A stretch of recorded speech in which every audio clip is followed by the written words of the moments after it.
En septiembre de 1980, David Sheff entrevistó a John Lennon y a Yoko Ono y se publicó en Playboy. Esta es la segunda parte y les voy a leer lo más relevante de la entrevista, haciendo de lado un poco a Yoko. Comenzamos. Hablemos entonces de su colaboración a la época Beatles. En general, ¿qué es lo que hacía cada miembro del tándem Lennon-McCartney? Podría decirse que él aportaba la ligereza, el optimismo y yo la tristeza, las disonancias, el tono un poco blues. Hubo un momento en que pensé que yo no escribía melodías, que solo Paul las hacía y que yo únicamente era capaz de hacer rock, de ese que se canta a gritos. Pero si pienso en las canciones que escribí me doy cuenta que hay de todo. Algunas melodías como las de In My Life o This Boy, que es de las primeras, eran mías. Paul tenía muchos conocimientos y sabía tocar un montón de instrumentos. Oye, me decía, ¿por qué no cambias eso un poco? Ya has repetido esa nota 50 veces. Yo me agarraba a una nota y no la soltaba. En cambio, yo era el que sabía desarrollar las cosas. Tenía a Paul y decía lo que fuera, y empezaba la canción. Yo era el que la continuaba. En muchas de las canciones yo hacía labor de puente. Por ejemplo, en el caso de Mitchell, Paul y yo estábamos en no sé dónde y él entró en la habitación y tarareó los primeros compases, con un trocito de letra. Se paró y dijo, ¿y ahora qué hago? Aquel día yo había estado escuchando cosas de Nina Simone, la cantante de blues, que en una de sus canciones hacía algo así como I Love You, y de ahí saqué el puente para Mitchell. ¿Qué diferencias había en lo que respecta a las letras? A mí me salían mejor que a Paul, aunque de hecho él es un buen letrista que no sabe que lo es, de modo que trata de escabullirse del problema. Ed Jude tiene una letra magnífica, y la hizo toda él. Al principio no nos rompíamos la cabeza con las letras, bastaba que la canción tuviera un tema. Ella te quiere, él la quiere, todos se quieren. Íbamos a por otra cosa. En esto he cambiado. Me interesa mucho la letra. Hacer una letra que valga por sí misma, sin la música. Deme un ejemplo de una letra que hicieran a medias ustedes dos. En We Can't Work It Out,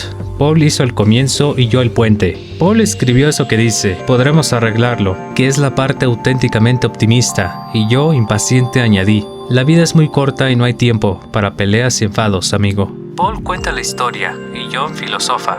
Exacto, siempre he sido así, desde antes de The Beatles. Siempre he preguntado por qué la gente era como era, por qué la sociedad era como era. Nunca he aceptado las apariencias, siempre he tratado de ver qué había debajo. Por su forma de expresarse, parece que en realidad usted y Paul colaboraban al hacer canciones mucho más de lo que habían admitido hasta ahora. ¿No recuerda haber dicho usted que escribía sus propias canciones completamente por su cuenta, aunque luego estuvieran firmadas por Lennon y McCartney? Sí, lo dije, y mentía. Lo dije cuando estaba resentido. La verdad es que las hacíamos a medias. Pero también es cierto que muchas las hicieron individualmente, ¿no es así? Sí, Sgt. Pepper era una idea de Paul. Recuerdo que estuvo trabajando mucho en ella. Y un día me llamó al estudio y dijo que había llegado el momento de escribir algunas canciones. Él hizo Paper, y yo sabía que solo tenía 10 días para producir algo. Escribí Lucy in the Sky y Day in the Life. No había suficiente comunicación. Por eso me mostré resentido luego. Ahora veo que todo aquello no era más que competitividad, lo de siempre. Pero a usted le iba bien ese ambiente de rivalidad. Al principio sí. Hacíamos un disco en 12 horas o así. Nos pedían un sencillo cada 3 meses y teníamos que escribirlo en las habitaciones de los hoteles o en la furgoneta. La cooperación era tanto funcional como musical. ¿Ha echado de menos ese espíritu de cooperación después de la ruptura? Nunca tengo esta clase de sentimientos. No quiero decir que no necesite a Paul, porque es evidente que mientras estuvimos juntos funcionó, pero a mí me resulta más fácil explicar lo que yo le di a él que lo que él me dio a mí, y supongo que a Paul debe ocurrirle a la inversa. Hagamos un pequeño aparte ahora que hablamos de letras. ¿Qué fue lo que le introdujo a escribir How Do You Sleep? Que tiene versos como el que dice, esos freaks tenían razón cuando decían que estabas muerto, y no hiciste más que yesterday, y ahora que te has ido no eres más que pasado. No es que estuviera de muy mala leche, pero utilicé el resentimiento que sentía contra Paul para hacer una canción. Él se dio cuenta de las referencias que había a su persona, y la gente se lo recordaba constantemente. Pero posiblemente no sepa usted que en el álbum que sacó Paul antes que yo, había varias indirectas contra mí. Claro que son tan oscuras que nadie se dio cuenta, pero yo me di cuenta, entonces pensé, bueno, Yo no soy oscuro, lo haré a mi modo. En cuanto a lo que dice el verso que cita usted, lo cierto es que sigo pensando que, en cierto modo, Paul murió como creador al separarse de Beatles. Esto es a lo que yo iba. Parece como si después de la escisión, la capacidad creativa individual se hubiera reducido en relación a los niveles que alcanzaba cuando trabajaban en equipo. No sé si lo que voy a decirle le convencerá. Mire, cuando The Beatles dieron su primer concierto en Estados Unidos, ya no eran más que unos artesanos. Hacía mucho tiempo que las actuaciones habían perdido el auténtico gancho, y por lo que respecta a la creación de música y letra, lo mismo. Paul y yo perdimos creatividad a mediados de los años 60. Cuando escribíamos juntos las primeras canciones, teníamos una energía desbordante. En el periodo de Sgt. Pepper, Abbey Road, nuestras relaciones ya habían madurado. Quizás si hubiéramos seguido juntos hubiéramos producido cosas interesantes, pero en cualquier caso habrían sido muy distintas a lo de antes. Vayamos al caso de Ringo. ¿Qué opinión le merece musicalmente hablando? Ringo era una estrella por derecho propio antes que nos conociéramos, cuando él tocaba en Liverpool por su cuenta. Era un baterista profesional que además cantaba. Antes que nosotros llegáramos a tener una batería, él ya era uno de los grandes de Liverpool y de Inglaterra. El talento de Ringo hubiera destacado de todos modos. Tiene chispa, una chispa especial, y quizás hubiera brillado como baterista o como cantante, o qué sé yo, pero con o sin los Beatles hubiera destacado. Técnicamente podrá no ser bueno, pero creo que la gente no ha sabido valorarlo, del mismo modo que no se ha sabido valorar el talento de Paul tocando el bajo.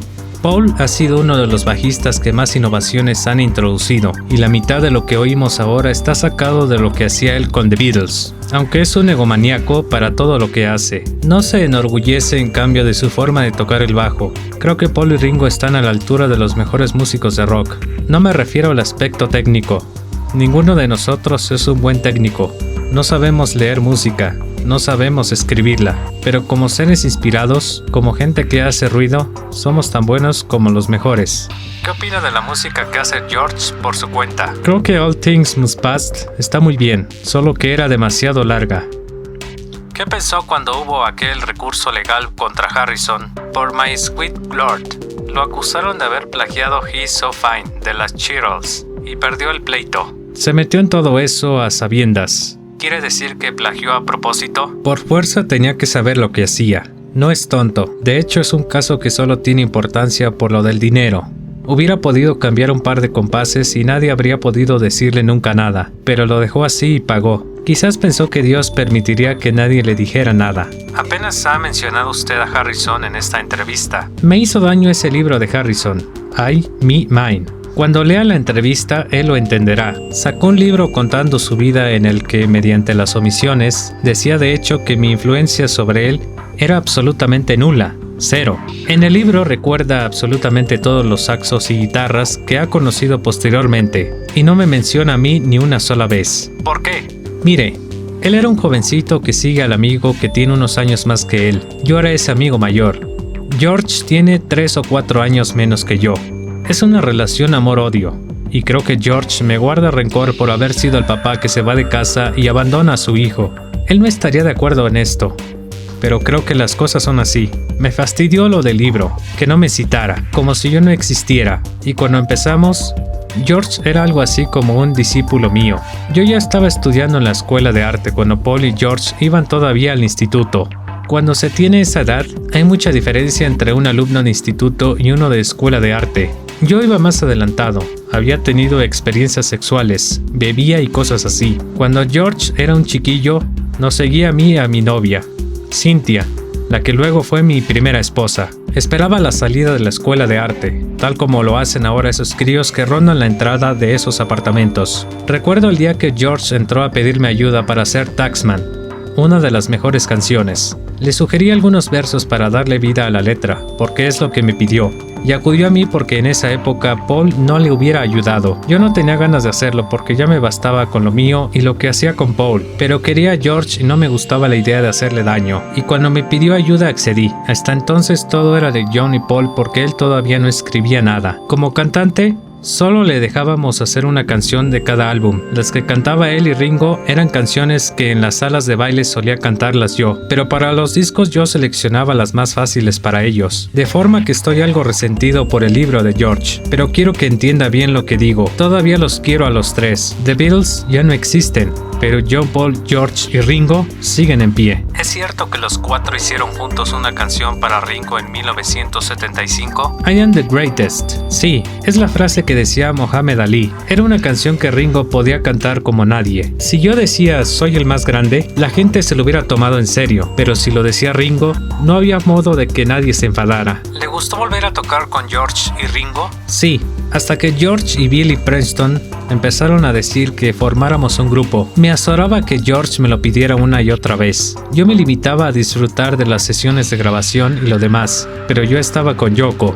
Para grabar esa canción tuve que robar tiempo a lo nuestro. No sé cómo se les pudo ocurrir que yo estaría dispuesto a formar un grupo de hombres, sin Yoko. Suscríbete para estar al pendiente de videos como este. Mi nombre es Mario y este es el canal Mo. Nos vemos en el próximo video.